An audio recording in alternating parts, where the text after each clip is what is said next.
Alright, hey guys, Fiddle Ferret here, and welcome back to another manga first take. I know it's been a little while, but as I said, I've been busy, but I finally had some time to read some new manga, and this week we are obviously going to be taking a look at Overlord. And so I didn't really know much about Overlord before I read the first volume. I hadn't watched any of the anime. I just seen it. I knew it looked cool, but I really had no idea what the premise of the story was.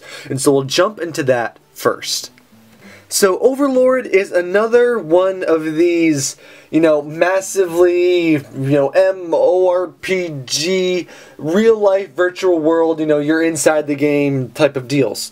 Now, one thing that I found interesting about Overlord is that it doesn't really start us with this whole doom scenario. It's another one of these stuck inside the game type of series, but it almost doesn't even feel like that because of the way the story starts from the very beginning. We basically are given a little bit of backstory on the game world we're in. I'll try to pronounce it. I'll try to remember it. It's like Yagdralz, but it was some game world. And it was hugely popular, it was massive, there were just an abundance of players. But that sounds like it was years ago, and many years have passed. It sounds like the game has either become unpopular or unplayed, and so the servers are shutting down. And so this is where we find our protagonist at the beginning of his story. And so obviously our beginning main character is Big Skull Dude, and we barely see our guy at all in real life. So we basically start for the most part in game, and our character is a very, very powerful character in the game. He's been playing for a very long time, and this game is like, it basically seems more important to him than anything else in his life. He doesn't really seem to have much as part of his family or friends or anything in the real world to be all that attached to. And so the game servers is closing down. He's a powerful guild master, and these are all NPCs from the world that he's been in. And so these NPCs, they don't really do much, they're just kind of there, they just kind of are. And he's saying farewell with one of the only guild members to show up. And so he's taking his last trip through his beloved game world, and we have a very important character of the story right here. I'll butcher her name because I don't really know how to say it, but it looks like Albedo, but I can only imagine it's not, and I'm sure someone will correct me in the comments. So she's a very cute character, and he actually changes, all the characters had intensive backstories, but he actually changes it, so this character in particular actually has, that she loves him. He's just kind of doing it for fun, making a funny out of it. And so he kind of has this moment to himself as he kind of like that single man tear roll down his face as his game closes. But when he opens up his eyes, he's still in the game world, and lo and behold, now he's in the game as a big scary skull undead monster. And now all the NPCs have much more life. And so all of the backstories that were written for all the NPCs are now pretty much played out as true and as their personalities. And as you can see, she does indeed love him now very, very much.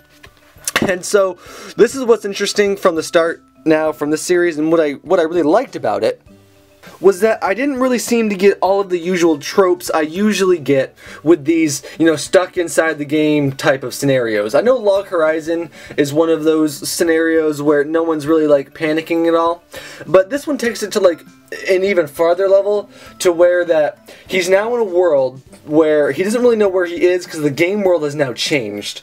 Everything is different, even though all of his, underlings are still with him. So it goes, basically, a lot of this beginning story is him testing out his powers, seeing what works, seeing what has changed, seeing how the universe now works, because obviously you can't really bring up any menus. It's like this is just a real world. It's not like Sword Art Online where you pull up a menu still and you're still obviously in a game. This is just real life. He is just, basically now this undead skull monster. And so what I really liked about this is it's really set the foundation for a lot of interesting characters. A lot of the proposed characters have a lot of character. It isn't explained much about them yet. We haven't really gotten a full scope of their personality and their plans, but they seem devoted to our main character, and they all seem to have individual, unique personalities. And so what's interesting I thought about this was just how easily our main character has kind of flowed into this new life and almost like abandoned his humanity immediately. It's like he was so engrossed in this character as it was that it's really not that much of a change or that much of a shock to act as his character would have acted. He's still himself, but he now does things that people may find ruthless or, you know, unhuman-like. You know, I mean, he takes lives with a surprising amount of ease and calmness. And so I really liked Overlord. There's actually a decent amount of humor in it. The humor was well-timed, and it was decently funny. I mean, nothing was like super laugh-out funny. But it was light, and I liked it. It wasn't forced at all. The world seems really interesting. There's so much to explore. There's so much left unsaid in the world itself. And what, you know, lies ahead for our so-called heroes. As far as, you know, basically one of the main goals right now is to expand and see if there are indeed any other guild members, or I guess real people that have also been transported into the game or into this world, wherever it is. But anyway, guys, that has been my first take of Overlord. I really, I enjoyed it. It was pretty good. I'm definitely going to read more volumes of it. The characters were good. The world was good. I really liked the art. The art was also very well done. And so I just liked it all the way around. It was very good. So anyway, guys, I've been Fiddle Ferret, and I will see you back on the prowl next time. Bye!